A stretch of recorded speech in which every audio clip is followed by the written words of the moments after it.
Betting apps తొక్క తీస్తున్నారు తెలంగాణ పోలీసులు. అంతకంటే ముందు వీటిని ప్రమోట్ చేసిన వారిపై కేసులు పెట్టారు. జైలుకు కూడా పంపుతామని హెచ్చరిస్తున్నారు ఉన్నతాధికారులు. అయితే బెట్టింగ్ యాప్స్ అనేది మహా డేంజర్ గేమ్. ఇది ఎన్నో కుటుంబాలను రోడ్డున పడేసింది. అంతేకాదు కొంతమంది అయితే చదువుకున్న వారు, సాఫ్ట్వేర్ ఇంజనీర్లు కూడా రక్తమోడ్చి కష్టపడి సంపాదించిన డబ్బును ఈ యాప్స్లో పెట్టారు. మొత్తంగానే పోగొట్టుకున్నారు. డబ్బే కాదు, చివరకు ప్రాణాలు కూడా పోగొట్టుకున్న వారు ఎంతో మంది ఉన్నారు. వాస్తవానికి కొన్ని బెట్టింగ్ యాప్స్ ప్లేస్టోర్లో ఉండవు. కొన్ని వెబ్సైట్స్ లింక్స్ కూడా సామాన్యులకు తెలియవు. కానీ ఇక్కడ ఈ మోసపూరిత యాప్స్ అన్ని కూడా సెలబ్రిటీలతో ప్రమోషన్ చేయిస్తాయి. ఇక సోషల్ మీడియాలో పాపులర్ అయిన యూట్యూబర్స్తో ప్రచారం చేయిస్తాయి. అంతేకాదు, ఇదిగో నేను కోట్లు సంపాదించాను, మీరు కూడా సంపాదించండి అని తెగ డబ్బు తమ దగ్గర ఉందని కట్టల కొద్దీ కరెన్సీని చూపించి ఆశ పెడతారు. ఇక ఆర్థిక కష్టాల్లో ఉన్నవారు, ఈజీ మనీకి అలవాటు పడ్డవారు ఈ వ్యసనాలకి బానిసలవుతారు. బెట్టింగ్ యాప్స్ అంతా మోసమే, పోవడమే కానీ రావడం ఉండదు. ముందు కొంత వచ్చినట్లు ఎంకరేజ్ చేసేందుకు మనీని ఆటగాళ్లకు వదిలేస్తారు. కానీ 20% రిటర్న్స్ వేసి 80% ఆ తర్వాత నొక్కేస్తారు. ఇది మోసమని తెలిసే లోపే మొత్తం లాగేస్తారు. ఇక ఆడుతుంటే కూడా కిక్ వచ్చేందుకు టెంప్ట్ వచ్చేలా యాప్స్లో సాఫ్ట్వేర్ను రూపొందిస్తారు. ఆ తర్వాత బకరాలు దొరకగానే యాప్స్ నిర్వాహకులు దగ్గరుండి కూర్చొని మొత్తం నొక్కేస్తారు. ఇక్కడ బాధాకరమైన విషయం ఏమిటంటే, బాగా చదువుకొని మంచి ఉద్యోగాలు చేసే యువత కూడా ఈ యాప్స్కు బలవుతున్నారు. అది మోసమని చెప్పినా కూడా వినని పరిస్థితి. ఇక మన ఇన్ఫ్లుయెన్సర్స్ దగ్గరకు వద్దాం. ఈ బెట్టింగ్ యాప్స్ని ప్రమోట్ చేసే వాళ్ళు ఖచ్చితంగా నీచ్ కమ్మినగాళ్లే. ఎందుకంటే శ్రమటోర్చి కష్టపడి సంపాదించుకున్న డబ్బును ఇందులో పెట్టుబడి పెట్టమని ప్రోత్సహిస్తారు ఈ నీచులు. తమ డబ్బు కకృతి కోసం అమాయకులకు గాలం వేస్తారు. ఈ సిగ్గుమాల ఇన్ఫ్లుయెన్సర్లు తమకు డబ్బులు వస్తే చాలనుకుంటారు. ఇక మీకు లక్షలు సంపాదించాలని ఉందా, అయితే ఈ యాప్తో ఆడండి, కోట్లు కొల్లగొడతారని చెబుతారు. కానీ ఆ బోకులు మాత్రం ఆడరు. ఇక దరిద్రం ఏంటంటే, ఎక్కడ ఆడాలి, ఎక్కడ డౌన్లోడ్ చేసుకోవాలో కూడా చెబుతారు. తమ సోషల్ మీడియా అకౌంట్స్లో లింకులు కూడా ఇస్తారు ఈ దగుల్బాజీ ఇన్ఫ్లుయెన్సర్లు.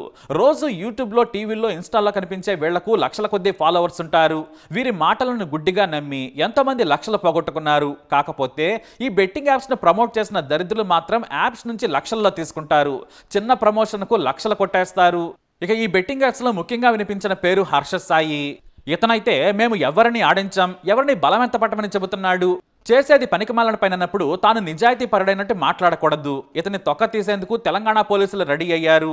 అయితే ఈ బెట్టింగ్ యాప్స్ పనిపట్టడానికి ముఖ్య కారణం టీజీఎస్ఆర్టీసీ ఎండీ సజ్జనార్.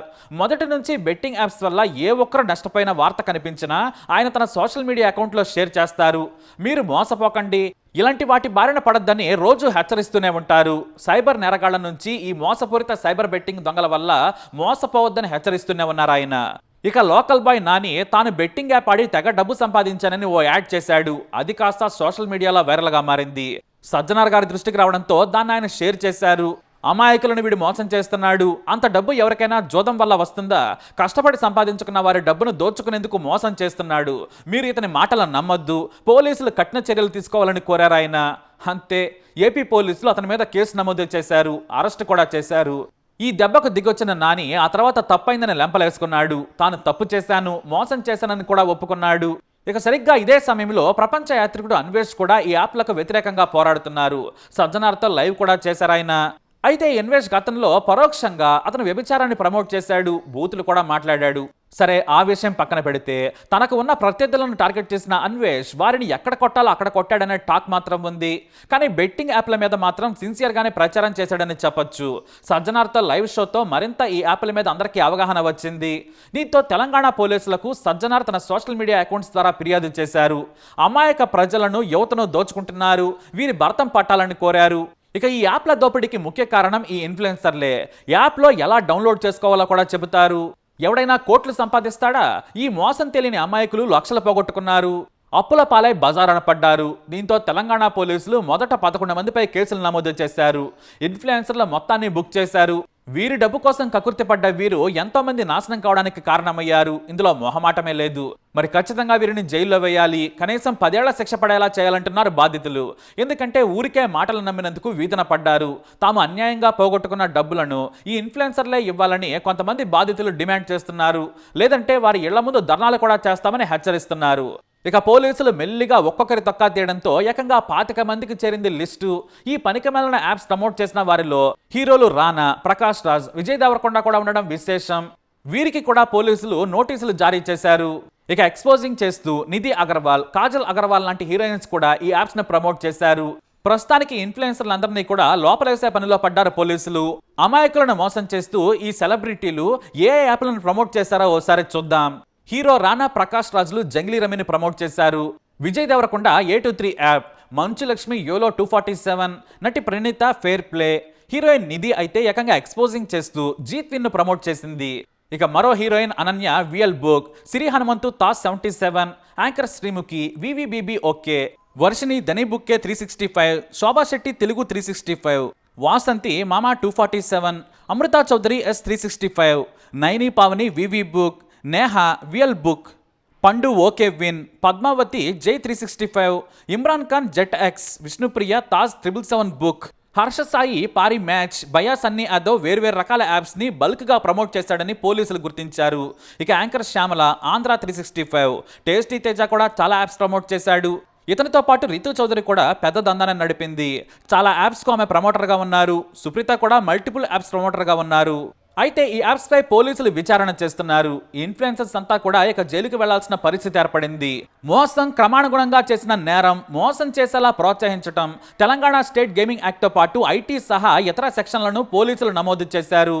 అయితే ఈ యాప్స్ లో చాలా వరకు వేరువేరు పేర్లున్నా కూడా కొందరు వ్యక్తులే నడుపుతున్నారని పోలీసులు గుర్తించారు.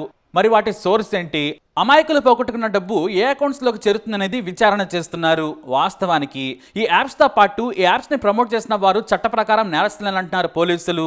ప్రత్యేకంగా పబ్లిక్ గ్యాంబ్లింగ్ యాక్ట్ 1867 ప్రకారం ఇది నేరం, సమాజాన్ని నాశనం చేసేది, సులభంగా డబ్బు సంపాదించేలా ప్రోత్సహించటం, మోసం చేయటం, ఆర్థికంగా ప్రజలను ధ్వంసం చేయటం కిందకి వస్తుందంటున్నారు అధికారులు. దీంతో డైరెక్ట్గా వీళ్ళంతా నేరానికి పాల్పడ్డారని ఆధారాలు సేకరించారు. వీరి కారణంగా మధ్యతరగతి, దిగువ మధ్యతరగతి యువత దారుణంగా నష్టపోయారు. తమ స్వలాభం కోసం ప్రజల జీవితాలతో ఆడుకుంటున్నారు. కాబట్టి కఠిన చర్యలు తీసుకుంటామంటున్నారు పోలీసులు.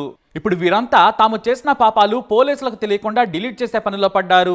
మరికొంతమంది ఏమో పోలీసుల విచారణకు రాకుండా కుంటి సాకులు చెబుతూ సమయం ఆడుతున్నారు. వారందరినీ విచారించి ఆధారాలు సేకరించగానే కోర్టులో ప్రవేశపెట్టేందుకు రంగం సిద్ధం చేస్తున్నారు పోలీసులు. ఇక విజయ్ దేవరకొండ టీం మాత్రం తమ హీరో చేసింది లీగల్గా రిజిస్టర్ అయిన యాప్ ప్రమోషన్ మాత్రమే, సుప్రీంకోర్టు రూల్స్ ప్రకారమే చేశాడని ఓ వివరణ ఇచ్చారు. అయితే మరిది ఏ మేరకు లీగల్ అనేది పోలీసులు విచారణ చేస్తున్నారు. నటుడు ప్రకాష్ రాజ్ మాత్రం నిజాయితీగా తన తప్పొప్పుకున్నారు. నేను గతంలో ఆ యాడ్ చేశాను, నాకు తెలియదు, ఆ తర్వాత సదరు కంపెనీని వేరే వారు కొన్నారు, కానీ నా అనుమతి లేకుండానే వారి యాడ్స్ని ప్రచారం చేశారు.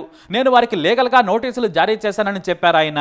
అయితే తప్పొప్పుకున్నా కూడా తప్పు తప్పే. ఎంతోమంది పేదలు కోట్లలో నష్టపోయారు. మరి వారికి డబ్బు తిరగవేలేరు కదా, కాబట్టి చట్ట ప్రకారం ఎవరైనా సరే శిక్ష అనుభవించాల్సిందే అంటున్నారు. ఈ విషయంలో ప్రజలను కాపాడి డబ్బు కోసం నీచ పనులు చేసే ఇన్ఫ్లుయెన్సర్స్, నటులపై చర్యలు తీసుకునేలా చేసిన ఆర్టీసీ ఎండీ సజ్జనార్ గారికి థ్యాంక్స్ చెప్పాల్సిందే. లేదంటే ఇంకా ఎన్నో వేల మంది బలయ్యేవారే. ఆలస్యమైన మంచి నిర్ణయమని చెప్పొచ్చు.